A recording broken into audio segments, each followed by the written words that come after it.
स्वागत है आपका अपने परिवार उड़ान में।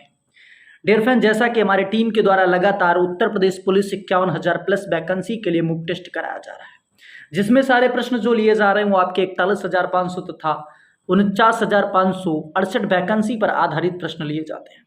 डियर फ्रेंड्स, ये डेली मुक टेस्ट जो होता है आपका रात्रि 9 बजे होता है इसका टाइमिंग, लेकिन 9 से 10 के बीच में आपका वीडियो अपलोड कर दिया जाता है। सेशन को शुरू करते हैं। सबसे पहला प्रश्न है कि किस मुगल बादशाह के अंतर्गत यानी किस बादशाह के अंतर्गत मुगल सेना में सर्वाधिक हिंदू सेनापति थे, यानी किस मुगल बादशाह के शासन के दौरान सर्वाधिक हिंदू सेनापति थे। ए ऑप्शन दिया गया हुमायूं, बी ऑप्शन दिया गया अकबर, सी ऑप्शन दिया गया औरंगजेब और डी ऑप्शन दिया गया है जहांगीर। बिल्कुल आंसर इसका बताना है कि इसका आंसर क्या हो जाएगा। तो आशा करता हूं कि आंसर्स को टिक कर चुके होंगे। Aurangzeb is the correct answer. Aurangzeb के शासनकाल में सबसे ज्यादा जो सेनापति थे वो हिंदू थे। अगर बात करें कि औरंगजेब सबसे पहले जो शासन होता है वो कौन करता है? बाबर करता है। बाबर के बाद कौन करता है? हुमायूं करता है। हुमायूं के बाद कौन बनता है? तो जहांगीर। और हुमायूं के बाद कौन बनता है? अकबर। अकबर के बाद कौन बनता है? जहांगीर। जहांगीर के बाद कौन बनता है? शाहजहां। शाहजहां के बाद औरंगजेब। ठीक है, तो सबसे ज्यादा जो हिंदू सेनापति थे वो कौन थे? औरंगजेब के शासनकाल में थे। अगर बात करें मुगल वंश की स्थापना किसने की थी? तो बाबर ने की थी। बाबर की बात करें तो बाबर के द्वारा 4 युद्ध लड़े गए हैं। सबसे पहले पानीपत का युद्ध लड़ा गया 1526 ईस्वी में। कब लड़ा गया? पानीपत का प्रथम युद्ध हुआ 1526 ईस्वी में, इब्राहिम लोदी और बाबर के बीच में। अगर आपसे पूछे कि दिल्ली सल्तनत का अंतिम शासक कौन था तो आप कहेंगे इब्राहिम लोदी था। उसके बाद मुगल वंश की शुरुआत हो गई थी। इसके बाद 1527 में इसने कौन सा युद्ध लड़ा था? तो खानवा का युद्ध हुआ था बाबर तथा राणा सांगा के बीच में। फिर इसके बाद आपका ठीक है, तो इसके बाद फिर आपका क्या हो जाएगा? 1528 में होगा घग्गर का युद्ध बाबर तथा मेदरी राय के बीच में। ठीक है, फिर 29 में क्या हुआ? चंदेरी का युद्ध। और चंदेरी का युद्ध किसके बीच में होता है? तो बाबर तथा अफगानों के बीच में होता है। और फिर क्या होता है? अगर हम बाबर के आत्मकथा की बात करें तो इसकी जो आत्मकथा जो कि इसने स्वयं लिखा था उसका नाम है तुजुक ए बाबरी। क्या नाम है? तुजुक ए बाबरी। किस भाषा है मेरे दोस्त? तो तुजुक ए बाबरी जो भाषा है वो तुर्की भाषा है। बिल्कुल, आगे बढ़ते हैं अगले प्रश्न पर। बिल्कुल जबरदस्त प्रश्न है कि सतीश धवन अंतरिक्ष केंद्र श्रीहरिकोटा किस राज्य में स्थित है? बिल्कुल जबरदस्त प्रश्न है। यह बता दिया गया कि श्रीहरिकोटा में स्थित है। अब श्रीहरिकोटा कहां पर स्थित है ये आपको बताना। ए ऑप्शन दिया गया Andhra Pradesh, B option Tamil Nadu, C option Karnataka, D option Kerala. बिल्कुल जबरदस्त प्रश्न है। और अगर चैनल को सब्सक्राइब आपने नहीं किया है डियर फ्रेंड तो चैनल को सब्सक्राइब कर लीजिए। कुछ लोग ये सोच रहे हैं कि वैकेंसी अभी नहीं आ रही। वैकेंसी के बाद मात्र 1 से 2 मंथ का टाइम आपको दिया जाएगा तैयारी के लिए। ठीक है, तो इसलिए तैयारी पहले ही रखिए। आशा करता हूं कि आंसर्स को टिक कर चुके होंगे। तो Andhra Pradesh is the correct answer. Andhra Pradesh भाषाई आधार पर ठीक है बनने वाला पहला राज्य है। ठीक है, कब बना था? तो आप कहेंगे 1953 में बना था। बिल्कुल। अगर बात करें कि तमिलनाडु के अंदर, तो तमिलनाडु का एक नृत्य आपका सबसे ज्यादा फेमस है भारतनाट्यम, जो कि शास्त्रीय नृत्य है। चलिए अगले प्रश्न पर बढ़ते हैं। स्क्रीन पर आपके अगला प्रश्न है, बेहद जबरदस्त प्रश्न कि निम्नलिखित में से कौन ऐसे प्रधानमंत्री हैं जो भारतीय रिजर्व बैंक के गवर्नर जनरल भी रह चुके हैं? यानी कौन से ऐसे प्रधानमंत्री बने जो भारतीय रिजर्व बैंक यानी आरबीआई के गवर्नर भी रह चुके हैं और वित्त मंत्री भी रह चुके हैं और प्रधानमंत्री भी रह चुके हैं? बिल्कुल जबरदस्त प्रश्न है। आशा करता हूं कि आंसर्स को टिक कर चुके हैं। प्रणब मुखर्जी, डॉक्टर मनमोहन सिंह, सर बेनवल रामा राव या अमिताभ घोष। बिल्कुल जबरदस्त प्रश्न है और इस पर छक्के छूटने वाले हैं बिल्कुल जबरदस्त तरीके से। तो आशा करता हूं कि आंसर्स को टिक कर चुके होंगे। क्या हो जाएगा? Manmohan Singh is the correct answer. Manmohan Singh क्या हो चुके हैं मेरे दोस्त? तो ये आरबीआई के गवर्नर भी हो चुके हैं, आरबीआई के गवर्नर भी रह चुके हैं, वित्त मंत्री भी रह चुके हैं और फिर क्या रह चुके हैं? प्रधानमंत्री तो आपके रह चुके हैं। अगर हम बात करें कि आरबीआई की स्थापना कब होती है तो 1935 ईस्वी में होती है। अगर राष्ट्रीयकरण की बात करें तो 14 बैंकों का राष्ट्रीयकरण होता है। ठीक है, और कब होता है? तो ये आपका 1949 के अंदर होता है। बिल्कुल इतनी चीजें समझ में आई। आरबीआई का हेडक्वार्टर कहां पर स्थित है? मुंबई के अंदर। अच्छा, बैंकों का बैंक किसे कहते हैं? तो रिजर्व बैंक ऑफ इंडिया को कहते हैं। बिल्कुल। अगले प्रश्न की बात करते हैं। स्क्रीन पर आपके अगला प्रश्न है, बिल्कुल जबरदस्त प्रश्न है। पूछा गया कि उत्तर प्रदेश में सबसे अल्प समय तक कौन मुख्यमंत्री पद पर रहे? उत्तर प्रदेश में सबसे अल्प समय तक कौन मुख्यमंत्री रहे? त्रिभुवन सिंह, गोविंद बल्लभ पंत, मायावती या मुलायम सिंह? ठीक है, चलिए बिल्कुल आशा करता हूं कि आंसर्स को टिक कर चुके होंगे। हमारा उद्देश्य होता है कम समय में ज्यादा जानकारी। तो क्या हो जाएगा आपका answer, Tribhuvan Singh is the correct answer. अगर बात करें सर्वाधिक बार की बात करें तो कौन हो जाएगा, Mayawati is the correct answer. सर्वाधिक बार यानी 4 बार मायावती रह चुकी हैं। अगर त्रिभुवन सिंह की बात करें तो सबसे कम समय के लिए रह चुकी है। अच्छा, सबसे ज्यादा समय तक कौन रह चुका है, ये कमेंट बॉक्स में बताना है। अगला प्रश्न स्क्रीन पर है कि उत्तर प्रदेश में रानी लक्ष्मीबाई बांध परियोजना किस नदी पर अवस्थित है। जबरदस्त प्रश्न है कि उत्तर प्रदेश में रानी लक्ष्मीबाई बांध परियोजना किस नदी पर स्थित है। ए ऑप्शन दिया गया है Ramganga, B option Sutlej, C option Betwa, D option जो दिया गया वो गंगा दिया गया। तो आशा करता हूं कि आंसर्स को टिक कर चुके होंगे। ठीक है, किस नदी पर स्थित है, तो आपके बेतवा नदी पर स्थित है, यानी C option is the correct answer. चलिए अगले प्रश्न की बात करते हैं। स्क्रीन पर अगला प्रश्न है। अगला प्रश्न पूछा गया कि चंबल राष्ट्रीय अभ्यारण्य प्रदेश के किस जनपद में स्थित है। चंबल राष्ट्रीय अभ्यारण्य प्रदेश के किस जनपद में अवस्थित है। बिल्कुल जबरदस्त प्रश्न है। A option Banda, B option Lakhimpur Kheri, C option Bahraich और डी ऑप्शन चंदौली। तो अगर हम लखीमपुर खीरी की बात करें तो एक राष्ट्रीय उद्यान है जिसका नाम है दुधवा। क्या नाम है, दुधवा। दुधवा राष्ट्रीय उद्यान लखीमपुर खीरी के अंदर स्थित है। अगर क्षेत्रफल के अनुसार उत्तर प्रदेश का सबसे बड़ा जनपद बात किया जाए तो लखीमपुर है। अगर बात करें लखीमपुर की सीमा किससे लगती है, तो नेपाल से लगती है। बहराइच के अंदर जो आपका अभ्यारण्य स्थित है तो वो कतरनिया घाट स्थित है। क्या स्थित है, कतरनिया घाट। कौन सा स्थित है मेरे दोस्त, कतरनिया घाट स्थित है। बहराइच के अंदर एक मेला भी लगता है जिसको सैयद सलार मेला के नाम से जाना जाता है। चंदौली की बात करें तो यहाँ पर चंद्रप्रभा वन्यजीव अभ्यारण्य अवस्थित है। तो आशा करता हूं कि आंसर्स को टिक कर चुके होंगे, यानी Banda is the correct answer. Banda हो जाएगा। चंबल जो राष्ट्रीय अभ्यारण्य कहां पर स्थित है, बांदा के अंदर स्थित है। अगला प्रश्न पूछा गया कि ब्राह्मणों पर जजिया कर इनमें से किस शासक ने लगाया था। बिल्कुल जबरदस्त प्रश्न है। एमबीटी ने यानी मोहम्मद बिन तुगलक ने, फिरोज शाह तुगलक ने, मोहम्मद बिन कासिम ने या अकबर ने। बिल्कुल जबरदस्त प्रश्न है। ब्राह्मणों पर जजिया कर इनमें से किस शासक ने सबसे पहले लगाया था। तो आशा करता हूं कि आंसर्स को टिक कर चुके होंगे। Firoz Shah Tughlaq is the correct answer. Firoz Shah Tughlaq की बात करें तो जौनपुर शहर को किसने बसाया था, तो जौनपुर शहर को भी फिरोज शाह तुगलक ने बसाया था। ठीक है, जोना खां की याद में। अगर बात करें कि सबसे पहले जजिया कर किसने लगाया था, तो मोहम्मद बिन कासिम ने लगाया था। ठीक है, चलिए अगले प्रश्न की बात करते हैं। स्क्रीन पर आपके अगला प्रश्न आ चुका है।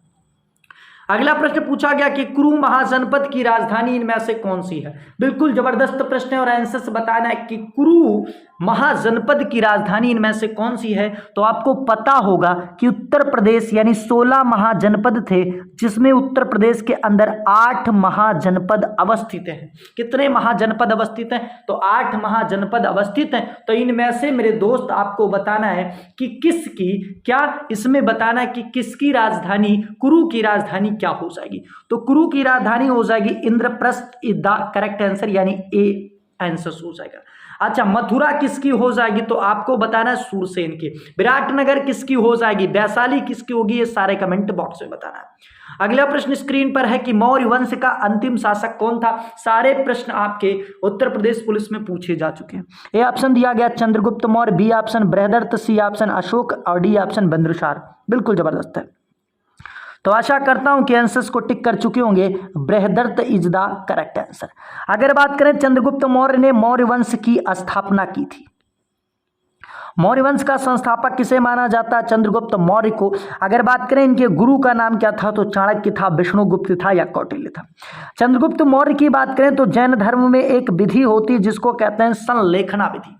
संलेखना विधि के द्वारा इनकी मृत्यु हुई थी श्रवणबेलगोला में। कहां पर पड़ता, तो कर्नाटक के अंदर पड़ता है। चलिए अगले प्रश्न की बात करते हैं। अगला प्रश्न स्क्रीन पर आपके आ चुका है। बिल्कुल जबरदस्त प्रश्न है कि संविधान संशोधन की प्रक्रिया का प्रावधान किस देश से लिया गया है।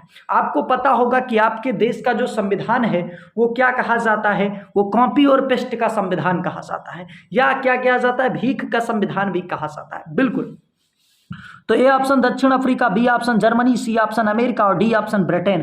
तो आशा करता हूं कि आंसर्स को टिक कर चुके होंगे। ठीक है, संविधान संशोधन की प्रक्रिया का जो प्रावधान है वो दक्षिण अफ्रीका से लिया गया है, यानी A option is the correct answer. चूंकि अनुच्छेद संबंधित है वो 368 संबंधित है। अब बात करें जर्मनी से, तो आपातकाल की व्यवस्था ली गई है, और आपातकाल की बात करें तो 3 प्रकार के आपात होते हैं। एक होता है 352 जिसको राष्ट्रीय आपात कहते हैं, एक होता है 356 जिसको हम कहते हैं राष्ट्रपति शासन, और एक होता है 360 जिसको हम कहते हैं वित्तीय आपात। बिल्कुल। अच्छा, अगर हम बात करें राष्ट्रपति शासन उत्तर प्रदेश में कितनी बार लग चुका है, ये कमेंट बॉक्स में बताना है। अमेरिका से मौलिक अधिकार लिया गया है, और मौलिक अधिकार कितने, आपके फंडामेंटल राइट्स कितने, तो 6 मौलिक अधिकार है। इससे पहले मौलिक अधिकार यानी 1978 से पहले कितने थे, 1976 से पहले कितने थे, तो आपके 7 मौलिक अधिकार थे। ठीक है, ब्रिटेन से क्या लिया गया, तो संसद की जो व्यवस्था है वो ब्रिटेन से ली गई है। बिल्कुल जबरदस्त प्रश्न अगला है। जबरदस्त प्रश्न पूछा गया कि भारत का मानक समय यानी Indian standard time Greenwich mean time से यानी ग्रीनविच मानक समय से है 5 घंटा 30 मिनट आगे है, 5 घंटा 30 मिनट पीछे है, 5 घंटा आगे है, या 4 घंटा 30 मिनट आगे है। बिल्कुल जबरदस्त प्रश्न है, आंसर से बताना है मेरे दोस्त। तो आशा करता हूं कि आंसर्स को टिक कर चुके होंगे मेरे दोस्त। क्या हो जाएगा, 5 घंटा 30 मिनट आगे है। My dear friends, London Greenwich जो मीन टाइम है लंदन का टाइम है, और मैं बताना चाहूंगा ये 0 डिग्री पर होता है, यानी 0 देशांतर पर होता है। और आपके भारत का जो समय माना गया है वो 82 यानी 82.5 डिग्री माना गया है।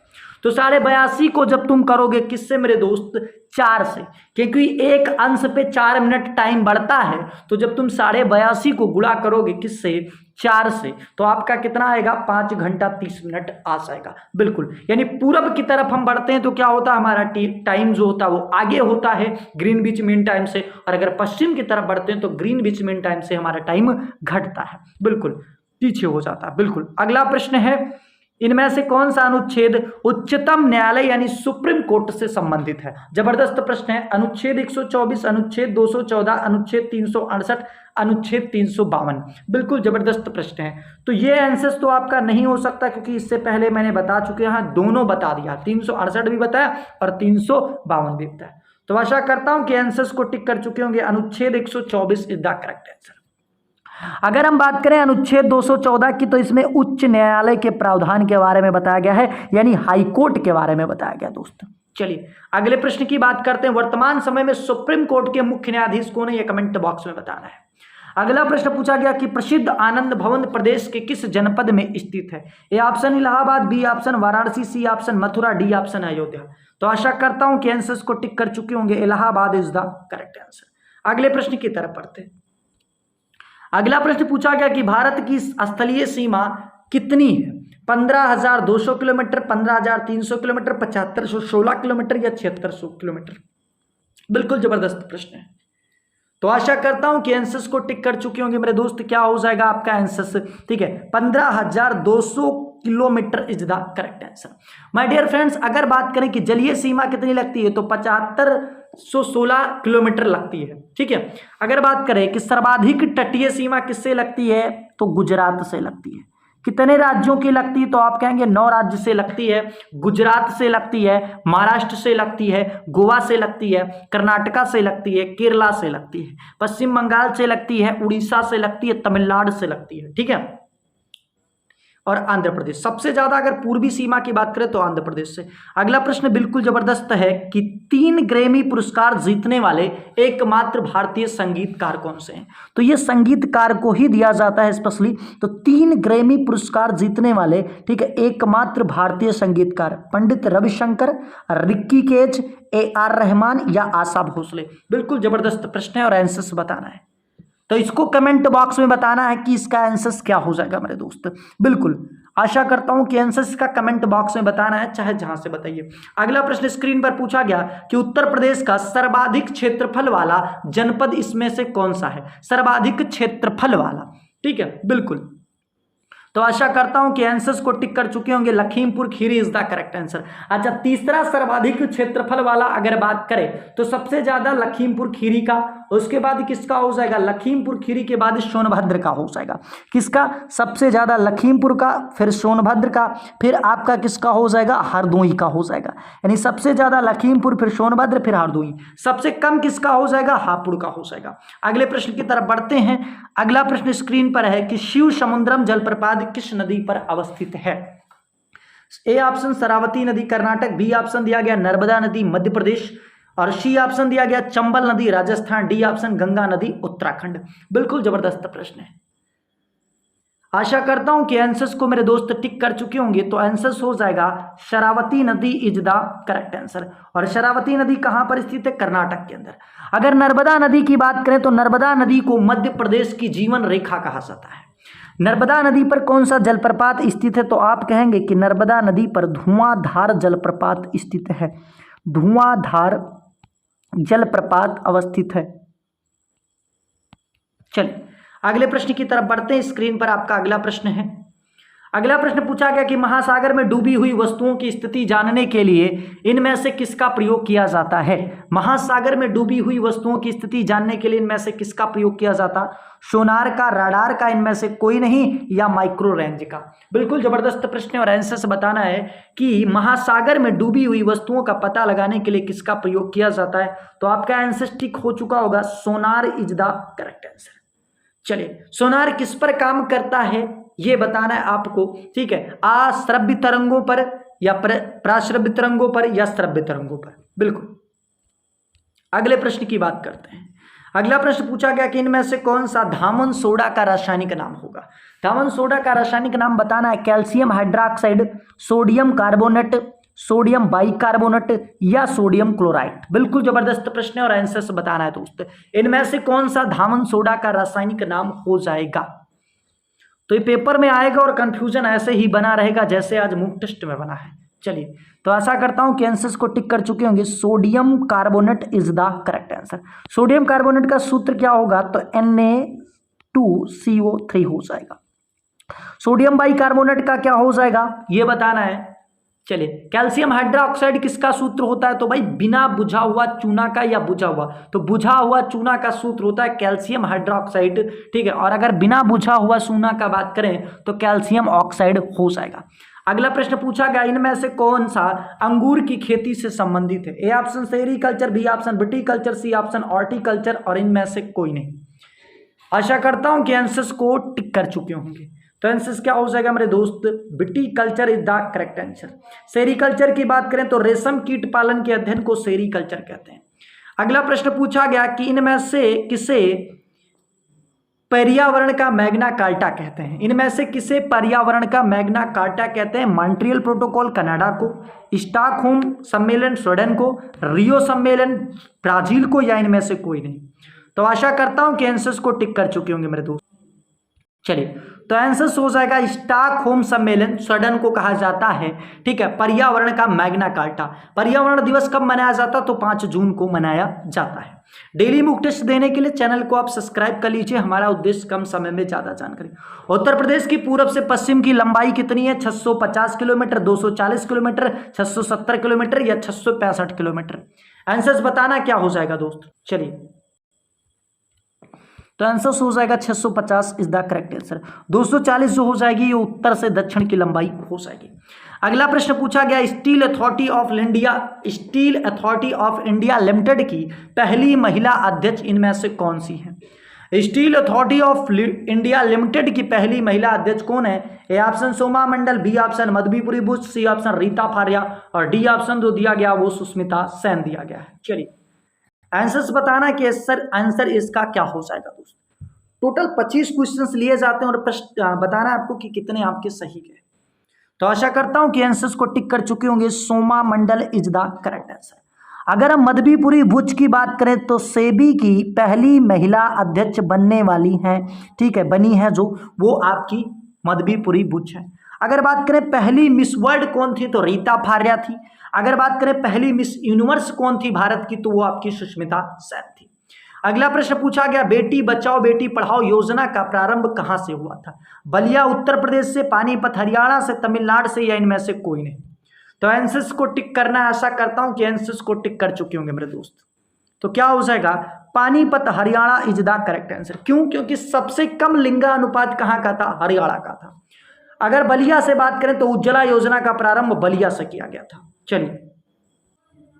चलिए दोस्त, अगले प्रश्न की बात करते हैं। अगला स्क्रीन पर प्रश्न आ चुका है आपके, और ये लास्ट प्रश्न है, इसका आंसर बताना है दोस्त। क्या है प्रश्न? कि भारत में सर्वाधिक जनसंख्या वाले उत्तर प्रदेश के किस जनपद की सीमा नेपाल से नहीं लगती है? भारत के सर्वाधिक जनसंख्या वाले, आपको पता, उत्तर प्रदेश की सीमा किस जनपद से नहीं लगती है? पीलीभीत, बहराइच, श्रावस्ती, और इनमें से कोई नहीं। तो इसका आंसर आपको कमेंट बॉक्स में बताना है दोस्त। और अगर चैनल पर नए तो चैनल को सब्सक्राइब कर लीजिए। जय हिंद, जय भारत।